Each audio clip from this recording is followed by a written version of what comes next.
नवरात्रि चल रही है।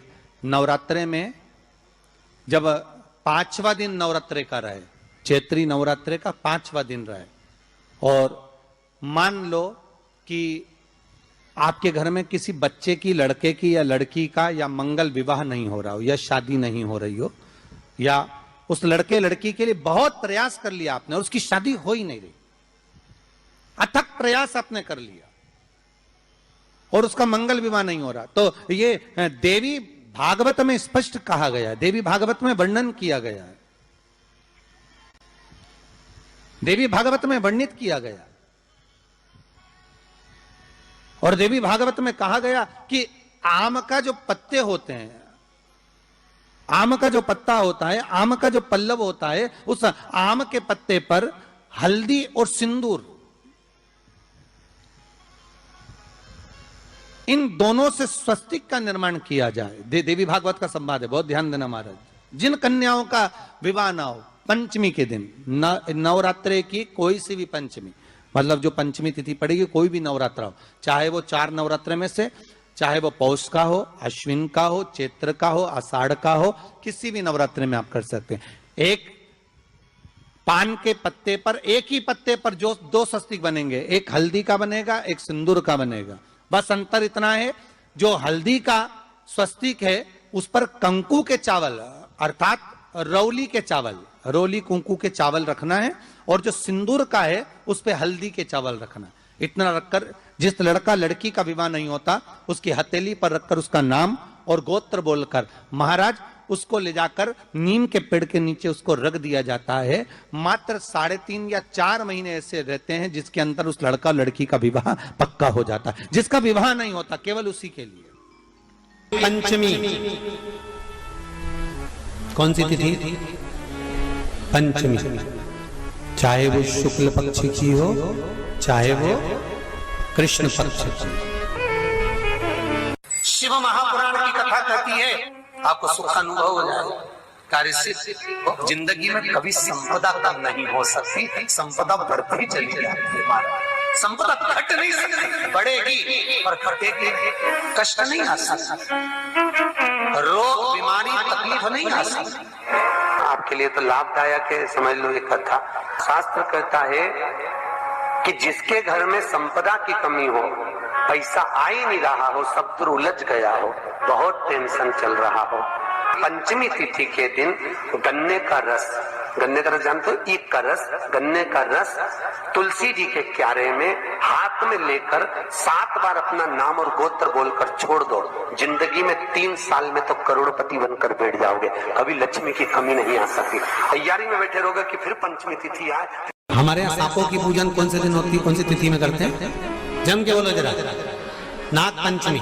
नाग पंचमी का मतलब क्या है? सांपों की पूजन करो। नाग पंचमी का मतलब होता है शंकर जी के मंदिर में जाकर 1 लोटा जल समर्पित कर दो। उसका कारण क्या है कि हमारे परिवार में, हमारे कुटुंब में, परिवार में कोई 7 पीढ़ी के अंतर्गत भी अगर कोई जीव तड़प रहा होता है, पड़ा हुआ होता है, उसकी मुक्ति नहीं होती है, तो पंचमी का चढ़ा हुआ जल उस जीव को प्राप्त हो जाता है और वो जीव तर जाता है, उसका फिर जन्म नहीं होता। वो तर संपदा के लिए अर्थात जिसका व्यापार नहीं चलता, जिसके घर में पैसा नहीं आता, या नौकरी नहीं लग रही, या सर्विस नहीं लग रही, आप अप्लाई कर रहे हो, जगह जगह जाकर इंटरव्यू भी दे रहे हो और पैसा नहीं आता, तो उसके लिए भी प्रयास किया जाता है। पर उसके लिए यहाँ पर जो धन के लिए करते हैं, उसके लिए विष्णुपदी के लिए करते हैं। मतलब जैसे गंगा के जल में तुलसी के 11 पत्ते डाले जाते हैं, और उसको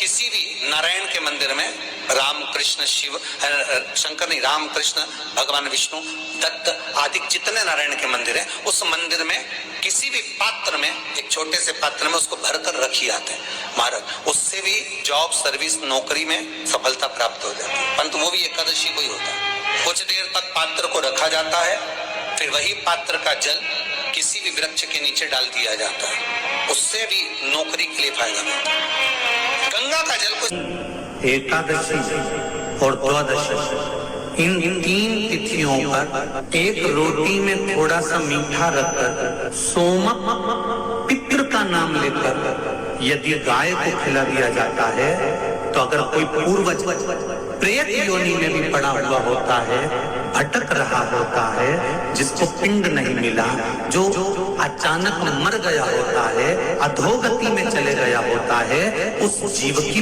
मुक्ति दशमी, एकादशी और द्वादशी, ये 3 दिन सोमक पितृ का नाम लेकर रोटी में, पूड़ी में मीठा रख कर गाय को खिला दिया जाता है। ये 3 दिन तक तो वो पितृ कभी भटकते नहीं है, उनको मुक्ति प्राप्त हो जाती है मोक्ष में। दशमी की रात्रि के 12 बजे घी का दिया हथेली में रखकर दरवाजे के बाहर, उस दिए को हथेली में रखकर चंद्र का दर्शन रात्रि के 12 बजे दिए की लो में चंद्र का दर्शन करते हैं, उससे ज्योत प्रबल होती है हमारे।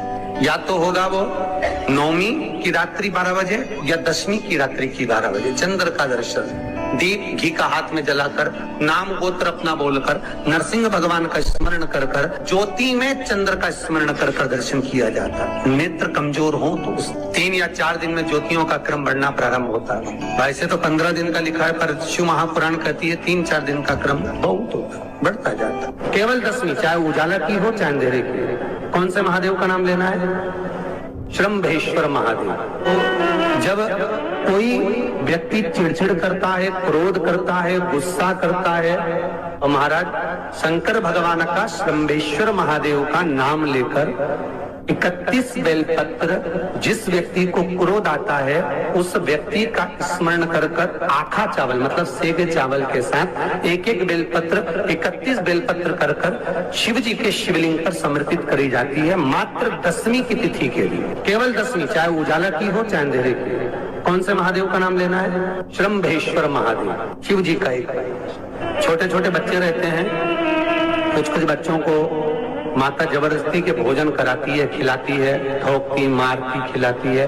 कुछ कुछ बच्चे ऐसे रहते हैं वो कुछ खा ही नहीं पाते, मुख में दो और वॉमिटिंग कर देते हैं, उल्टी कर देते हैं। ऐसे बच्चों के लिए, या जिस व्यक्ति को भोजन पचता नहीं और उधर में एसिडिटी रहती हो और जलन टाइप की होती हो, उसके लिए भी श्रम्भेश्वर महादेव का स्मरण है। सुंदर व्याख्यान वर्णन किया है। श्रम्भेश्वर महादेव के ठीक सामने अर्थात भगवान शंकर के किसी भी शिवलिंग के सामने एक तांबे के लोटे में जल रख लीजिए और जल के अंदर 3 बेलपत्र डाल दीजिए, 1 पीपल का पत्ता डाल दीजिए, शमी के 11 पत्ते कलश को छुआकर शंकर भगवान के शिवलिंग पर श्रम्भेश्वर महादेव के नाम से चढ़ा दीजिए। उस जल को उठाकर ले आइए, 1 रात्रि तक घर के अंदर रखना है।